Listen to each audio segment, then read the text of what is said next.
Now let's turn to the issue of cases in particular. That is, if you're choosing materials for your educational experience, why would you want to pick a case as a source of educational provocation? Let's talk about that a little bit. Cases have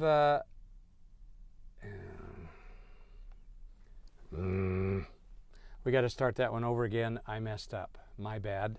Sorry.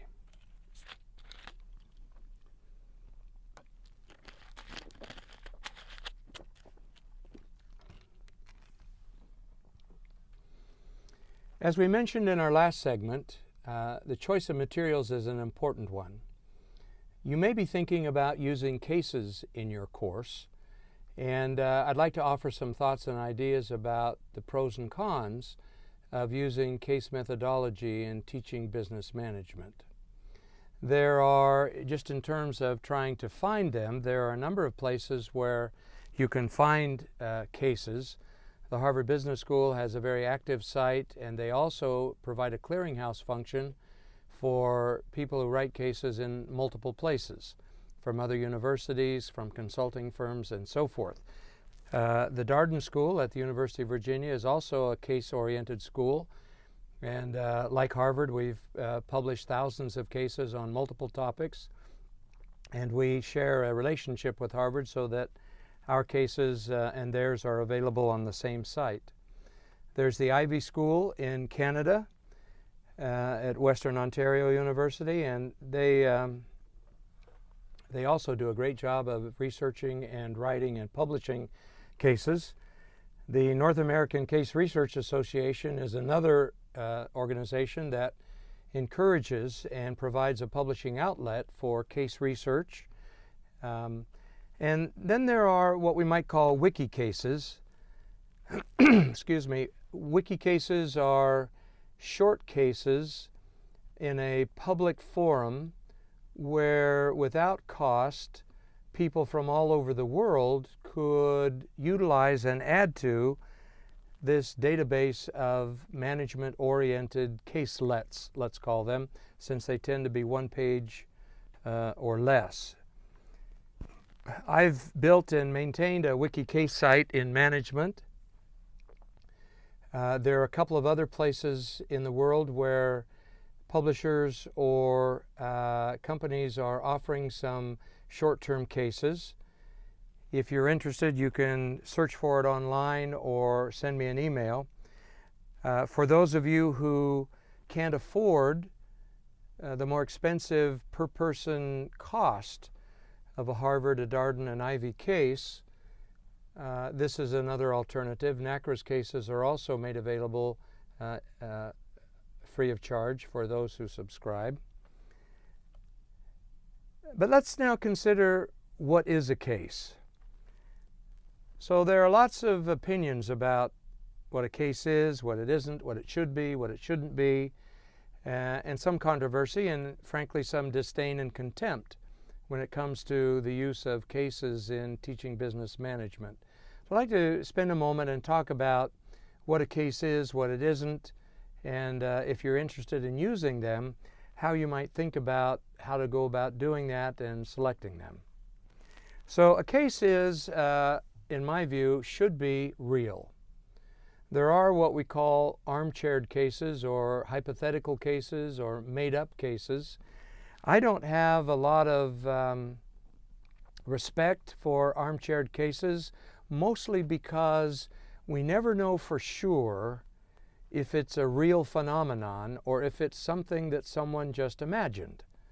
So I prefer a field-based real case that was developed by being in a situation and talking to the people involved.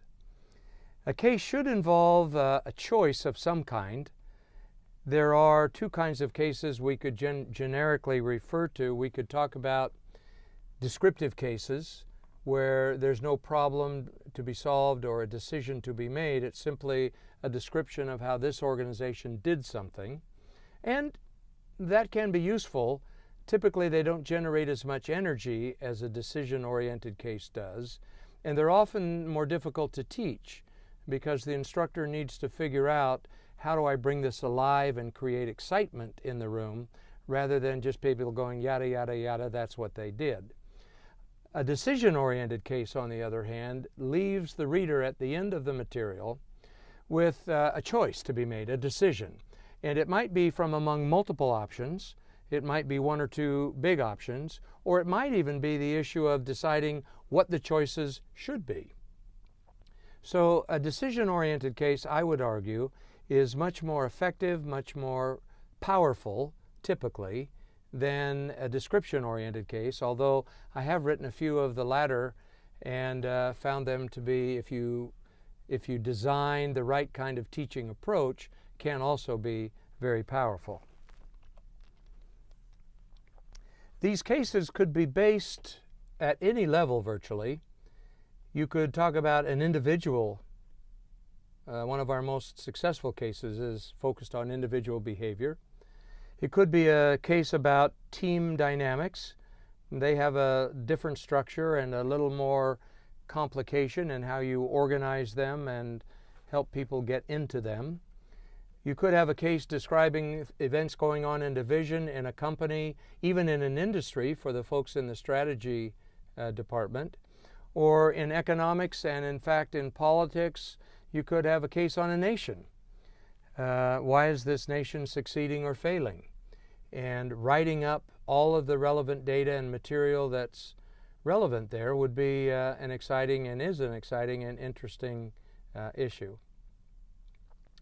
Cases are not necessarily that new. This process came to us from medicine, where early on medical schools would invite students into the operating room or into a lecture hall after a situation, or even into a lecture hall with a case file describing a series of symptoms.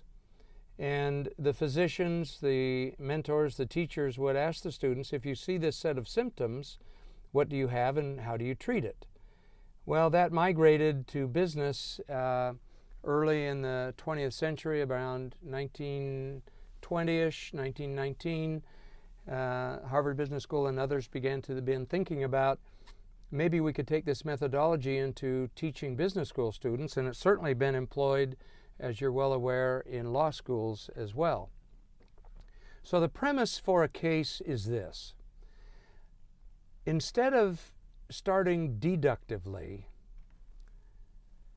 and trying to teach students what we know about our conclusions about how this topic works, it would be more powerful if we could put in front of students the problems that our predecessors have faced and inductively invite them to reach their own conclusions.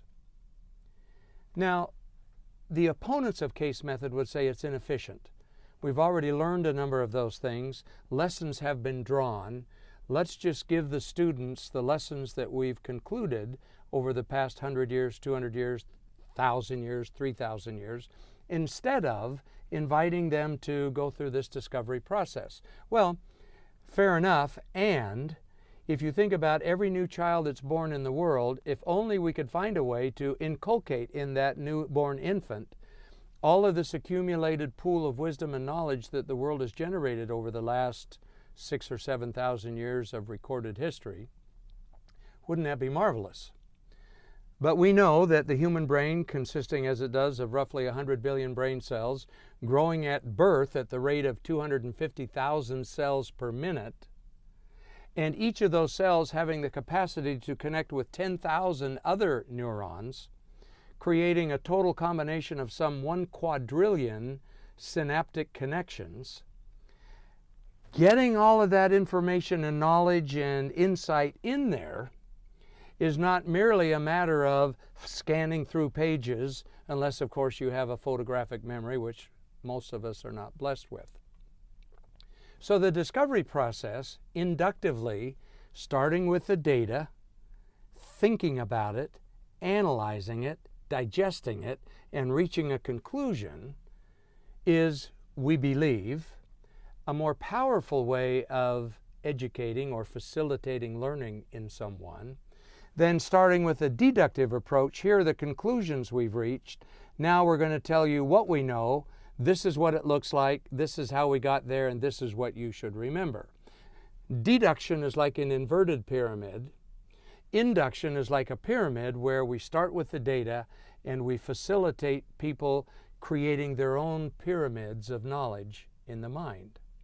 So that facilitation has some sensitivity or awareness, if you will, of the processes that are going on in the students' minds who are sitting in the room. So let's put real situations in front of our students, let them wrestle with them, and then if they don't come out in the right place, we can help them, we can guide them a little bit to make sure that they don't reach faulty conclusions, which is an issue that many people worry about. Now, cases are much less sanitized than a problem set. In math or other fields, you may have seen in junior high, high school, college, and graduate school problem sets. And there are opportunities to practice. Many people don't like practice. They think practice is boring and repetitive. And when you're doing your multiplication tables or you're doing your integration problem sets in calculus or whatever it may be, you have to ask yourself the question, both as an instructor and as a student, what is the role, if any, of repetition in the depth of learning? So if I get a skip, skip, skip rock across the surface of the water and I get the ideas in general, I may come back a month later and say, well, if you let go of a ball swinging on a string, it's going to go off like this till it hits the wall and be totally confused about the way the real world works. So the difference between a problem set and a case would be, cases tend to be more data intensive, less clear, less structured in advance, not necessarily designed to help students get a particular kind of repetitive skill, although there is that benefit. And you could say that a case is an expanded problem set, or perhaps better said, a problem set is a case that's been boiled down to the tiniest little bit of essential material, but somehow along the way, even though you're drinking the whey protein, you're not getting the benefit of the cooking and eating experience.